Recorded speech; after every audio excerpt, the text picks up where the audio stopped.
রাখেদি, নমস্কার বাংলা নিউজগ্রাফে। হ্যাঁ, নমস্কার, বলো। বিষয়টা হচ্ছে যে একটি মন্তব্য সামনে এসছে। সাংবাদিক হিসাবে সেটা আমি বলতে খুবই খারাপ লাগলেও, এইটা নিয়ে প্রতিবেদন করতে খারাপ লাগলেও, সমাজের কাছে একটা দায়বদ্ধতার জায়গা থেকে আজকে আমি কিছু প্রতিক্রিয়া নিতে চাইছি।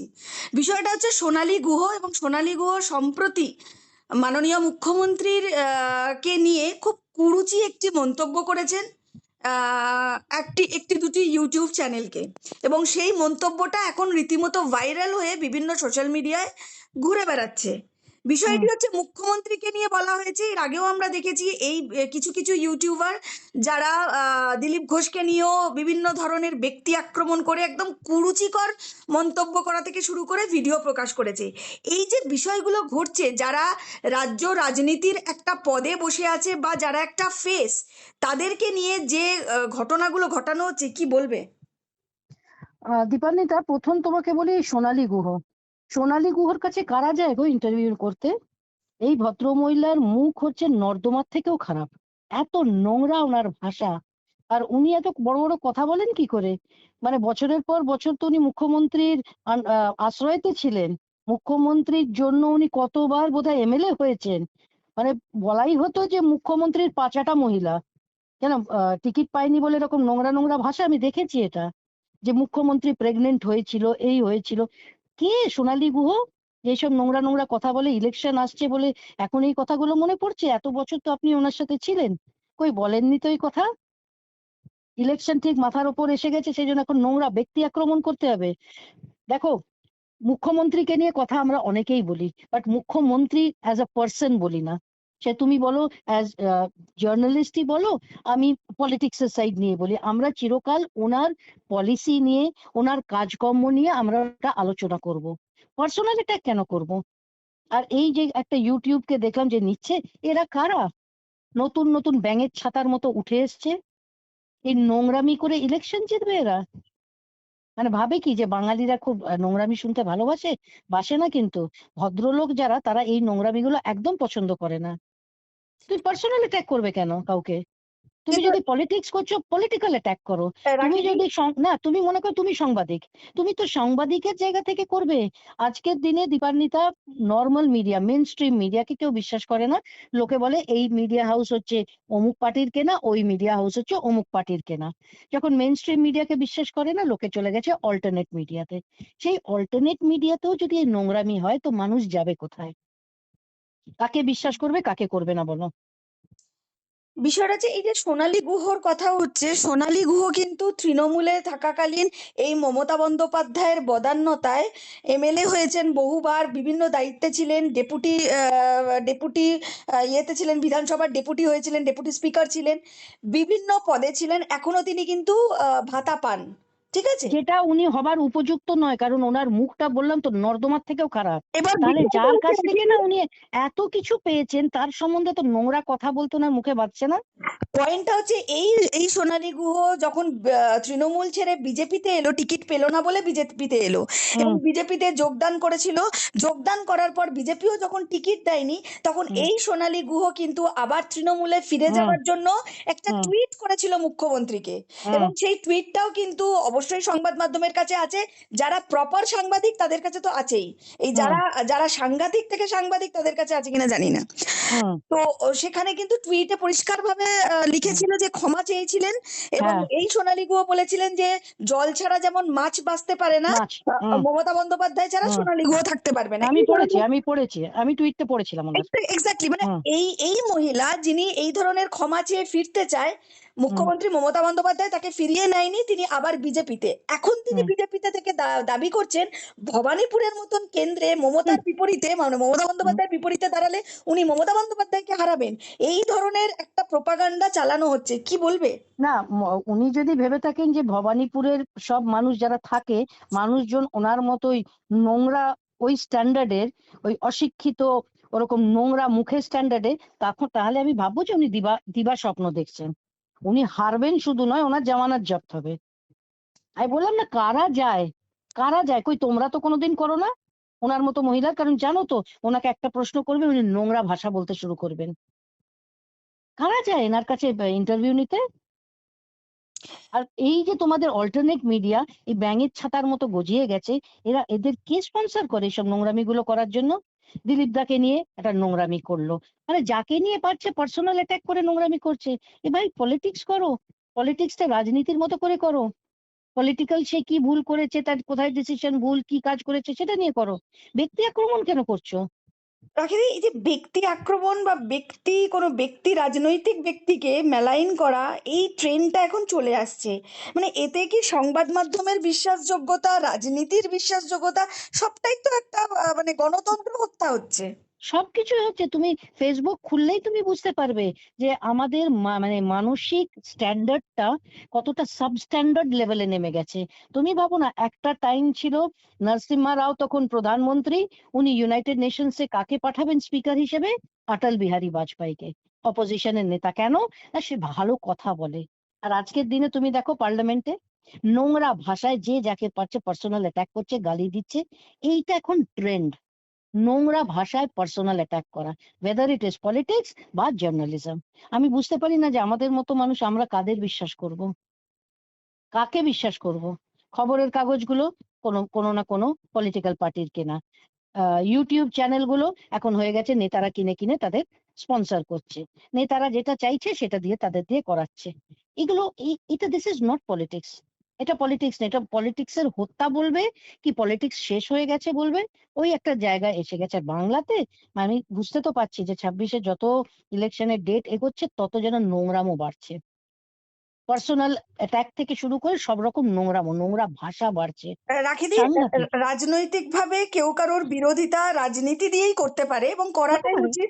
এবং হুম, সাংবাদিক হিসাবে বা সংবাদ হুম, মাধ্যমের দায়িত্ব, সেটা হুম। সরকার হোক বিরোধী হোক, তাদের কাজকে তুলে ধরা এবং তাদের দুর্নীতিকে তুলে দেওয়া, বা সরকার যদি কিছু খারাপ কাজ করে, প্রশাসন যদি খারাপ দিকে যায়, সেই খবরটাকে তুলে ধরা। কিন্তু এই যে এখন যে ট্রেন্ডটা দেখা যাচ্ছে, যে ব্যক্তি আক্রমণ করে, নোংরামো করে, কিছু কিছু নোংরা কথাকে তুলে ধরে, এই যে কিছু কিছু ইউটিউবার যে খেলাটা খেলছে, মানে তোমার কি মনে হয় এর ওপরে কি কোনো বড় মাথা আছে? দেখো, তোমাদের জার্নালিজমকে বলা হয় না ফোর্থ পিলার অফ ডেমোক্রেসি।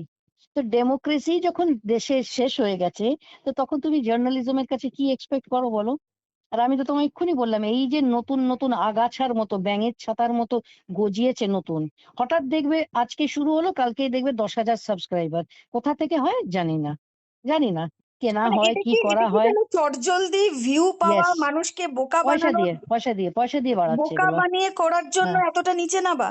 হ্যাঁ, হ্যাঁ, খরচা করছে না, পলিটিক্যাল পার্টিগুলো এদের পিছনে খরচা করছে, পয়সা দিয়ে খরচা করছে এই ইউটিউবারদের নোংরামি করার জন্য। কারণ তোমাদের মতো ইউটিউবাররা তো এই নোংরামিটা করবে না, পয়সা দিলেও করবে না। কারণ তোমরা তো পয়সার জন্য করছো না, তোমরা জার্নালিজমটা করছো জার্নালিজমের জন্য। এরা তো সেই জন্য করছে না, এরা তো ওই কুইক মানি আর্ন করার জন্য করছে। তো যে নেতা পয়সা দিচ্ছে তার জন্য করছে। তুমি দেখো না, রোজ কোনো না কোনো নেতাকে কোনো না কোনো চ্যানেল প্রমোট করছে, সে কোথাও নেই, তার নাম কোথাও নেই যে অমুক জায়গা থেকে টিকিট পাবে, তমুক জায়গা থেকে টিকিট পাবে, কোথাও নেই। হঠাৎ প্রমোট করা শুরু করে দিল একজন নেতাকে, উনি অমুক জায়গা থেকে পাচ্ছেন। তখনই তুমি বুঝে যাবে আচ্ছা ওই নেতার কাছ থেকে সে পয়সা পেয়েছে। এ বলে কি করে, কোন সোনালী গুহ কোন সাহসে বলে গো যে আমাকে ভবানীপুর থেকে দাঁড় করাও? মানে chief minister Mamata Banerjee is Mamata Banerjee, যাই যতই ওনাকে আমরা খারাপ বলি না কেন, উনি একদম স্ট্রিট ফাইটার, রাস্তা থেকে পলিটিক্স করে উঠেছেন। সোনালী গুহ ওনার সাথে নিজেকে তুলনা করছে যে হ্যাঁ, আমি রাখি, ওনাকে তুমিও তো হারাবো। বিজেপিতে ছিলে, বিজেপি করেছো। আমি তো প্রচুর বলেছি মমতা ব্যানার্জিকে নিয়ে, বলিনি? এবং এই সোনালী গুহ এখন বিজেপিরই নেত্রী, তিনি এখন বিজেপিতে, মানে অফিসিয়ালি ওনার বক্তব্য যে উনি বিজেপির, মানে বিজেপির নেত্রী। তো বিজেপির নেত্রী হয়ে এই ধরনের আচরণ, কোথাও কি এখানে আমি বিজেপি, জানি না গো, মানে আমি যারা জানি না আদি পার্টির, বিজেপি, যারা তাদের আদি তো খারাপ লাগবে না, তাদের খারাপ লাগে না শুনে। আজকে আমার একটা কালকের গ্যাস নিয়ে গ্যাস বুকিং করা যাচ্ছিল না, সেইটার একটা পোস্টে একজন এসে লিখে গেছেন যে আপনি এখনো কি করে ওনাকে মাননীয়া বলেন। আরে মারি, আমি তো ওনাকে, ওটা তো আমার শিক্ষা, আমি তো ওনাকে বাজে কথা বলবো না, আমি তো ওনার চেয়ারটাকে রেসপেক্ট দেবো। উনি একটা মুখ্যমন্ত্রী, উনি সবার মুখ্যমন্ত্রী, আমি তো সেই রেসপেক্টটা দেবো। সেই রেসপেক্টটাও এরা ভুলে গেছে। রাকিদি, এখানেই প্রশ্ন, এই কথাটাই কিন্তু দিলীপ ঘোষ বলেছিলেন যে হুম উনি আমরা যতই ওনার বিরোধিতা করি বা আমরা বিরোধী হুম দল হই, হুম কিন্তু এখনো পর্যন্ত তিনি মুখ্যমন্ত্রী, তিনি বিরোধী দলেরও মুখ্যমন্ত্রী। মুখ্যমন্ত্রী। এই যেমন কথাই তুমি দিলীপ মনে ঘোষ না মনে বলেছিলেন। করে দেখো, কিন্তু সে ইন্ডিয়াতে সময় কত পার্সেন্টেজ লোক নরেন্দ্র মোদীজিকে ভোট দিয়েছে, আর কতজন দেয়নি? তো যারা দেয়নি তারা কি ওনাকে খিস্তি করবে? না তারা বলবে যে উনি আমাদের প্রধানমন্ত্রী নন? অফকোর্স উনি প্রধান, উনি সারা দেশের প্রধানমন্ত্রী। সেই কথাটা কি করে তুমি অস্বীকার করতে পারো? Same with Mamata Banerjee.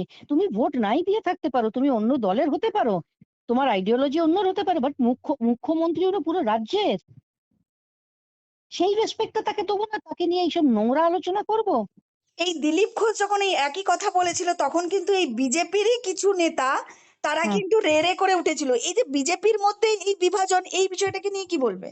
না, বিজেপির কিছু লোক যারা রে করে উঠেছিল, তাহলে আমি বলবো তাদের শিক্ষাটাও তাই, নোংরা ভাষা। তারা নোংরা ভাষা ব্যবহার করে, রাজনীতি না করে নোংরা ভাষা ব্যবহার করে। আমি তো ভাই কোনোদিন করিনি দীপান্বিতা। আমার ভিডিওস তো এত চলতো, লোকে এত শুনতে ভালোবাসতো, কোনোদিন তো কেউ বলতে পারবে না যে রাখি মিত্র গালি দিয়েছে মাননীয়াকে। আমি চিরকাল ওনাকে মাননীয়া বলে অ্যাড্রেস করেছি।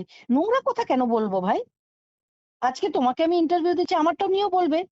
বলবে তো বলবে, ভাই তোমাদের শিক্ষা আলাদা, আমার শিক্ষা আলাদা। আমার শিক্ষা আমাকে পারমিট করে না নোংরা ভাষা বলতে। আমি কোনোদিন তুমি দেখবে না সোশ্যাল মিডিয়াতে গিয়ে নোংরা ভাষায় কাউকে, স্পেশালি মুখ্যমন্ত্রীকে গালি দিয়ে আসছি। কেন দেবো? আমি কাউকেই দেবো না। কোথাও কি মানুষ এটা বন্ধু বান্ধবের পশ্চিমবাংলা? মধ্যে, না বন্ধু বান্ধবদের মধ্যে খারাপ ভাষা ব্যবহার করে বলতে পারে, তুমি পাবলিকলি কি করে বলছো এরকম নোংরা নোংরা কথা?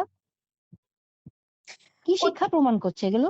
কোথাও কি এটা পশ্চিমবাংলা বলে এইভাবেই মানে একটা গোষ্ঠী ইউটিউবারকে কাজে লাগিয়ে হ্যাঁ সমাজটাকে কলুষিত করার চেষ্টা, কি মনে হয়? হ্যাঁ হ্যাঁ, একটা গ্রুপকে তো লাগানো হয়েছে। আমি তো তোমায় বললাম, আমি আজকাল যা ইউটিউবার দেখি, এদের তো আমি জীবনে নাম শুনিনি। ব্যাঙের ছাতার মতো গজিয়েছে। কারা টাকা দিয়েছে, কাদের টাকা নিয়ে এরা হঠাৎ গজিয়ে রাতারাতি 10,000 সাবস্ক্রাইবার হয়ে গেছে আমি জানি না। আর কারা ভিউয়ারশিপ করায়, দেখো আজকাল সবকিছুই কেনা যায়, সবাই জানে। সবকিছুই পেড। তুমি টাকা দাও, তোমার ভিউয়ারশিপ বাড়াবে, সেটাকে প্রমোট করবে, টাকা দিয়ে প্রমোট করবে। তো এটা প্রমোট করা হচ্ছে। আর যারা এই ভাষাগুলো পছন্দ করে তারাই প্রমোট করাচ্ছে। তারা এই হয়তো রাজনীতির মতো না করে নোংরা ভাষার নীতি করছে। এইভাবে কি 2026-এর না বিধানসভা নির্বাচনের ভোট বৈতরণী হবে? না না, দেখো একটু বাঙালিরা একটু শিক্ষার উপর বেশি জোর দেয়। আমি মানে চিরকালই এটা বলেছি, বাঙালিরা হুম, নিজের মানে পকেট কেটে বাচ্চাদের পড়ায়, হুম, শিক্ষা দেয়। হুম, এই নোংরা ভাষাটা, যেমন ওই সুচিত্রা দে বলে যে নিয়ে এসেছিলেন, হুম, ওনার মুখও কিন্তু ভীষণ নোংরা ছিল, হুম। ভীষণ নোংরা ভাষা ব্যবহার করতো। রদ্দুর রায় ভীষণ নোংরা ভাষা ব্যবহার করে। তোমার কি মনে হচ্ছে রদ্দুর রায়কে কেউ যদি ইলেকশনে দাঁড় করে রদ্দুর রায় ভোট পাবে? রদ্দুর রায়কে যারা শোনে, ওই চ্যাংড়ারা শোনে, অসভ্য যারা ভালো নোংরা ভাষা শুনতে ভালোবাসে তারা শোনে, কিন্তু ভোট দেবার বেলায় কিন্তু তারা তাদের ভোট দেয় না। বাঙালিরা কিন্তু এই মানে এই অসভ্যতামিটা কিন্তু কোনো বাঙালি পছন্দ করে না, নোংরামিটা। পলিটিক্যালি করো ঠিক আছে, তার কাজ কর্ম কি কি দুর্নীতি করেছে, হাজারো দুর্নীতি আছে, হাজারো দুর্নীতি আছে, একদমই, সেগুলো আমরা নিয়ে বলো না। সবাইকেই দুর্নীতি নিয়ে প্রচুর খবর করেছি, এবং যারা প্রচুর। রাজনৈতিক ব্যক্তিত্ব তারা প্রচুর বিরোধিতা করেছে। এসএসসি স্ক্যাম থেকে শুরু করে, কয়লা স্ক্যাম থেকে শুরু করে, কি প্রচুর নেই বলো প্রচুর না, স্ক্যামই নিয়োগ স্ক্যাম, দুর্নীতি। আমাদের ওয়েস্ট বেঙ্গলে স্ক্যামই স্ক্যাম। সেগুলো নিয়ে বলো না। রোজ এখানে স্ক্যাম আছে নতুন নতুন। পার্সোনাল অ্যাটাকটা করা খুব নোংরা তাহলে স্ট্যান্ডার্ড সোনালী এটা। গুহ কি এই ধরনের বক্তব্য কিছু মিডিয়ার সামনে রেখে নিজেকে আবার হুম, চর্চায় আনার হ্যাঁ, চেষ্টা? চর্চায় না, যে এই গালিগালাজ দিয়ে যদি, যারা ওনাকে বলেছে টিকিট গালিগালাজ পাওয়া দিতে, যায়, তারা যদি মানে বিজেপি টিকিটটা দেয়। বিজেপি কি এই সোনালী হ্যাঁ, গুহর ওপর ভরসা রেখে টিকিট দেবে? না আগের বার তো দেয়নি, যদি এবারে দেয়, দিয়ে দেখুক না ভবানীপুর থেকে, দেখুক। তখনই তো বোঝা যাবে যে সোনালী গুহ মমতা ব্যানার্জিকে কতটা হারাতে পারে আর হারাতে পারে না।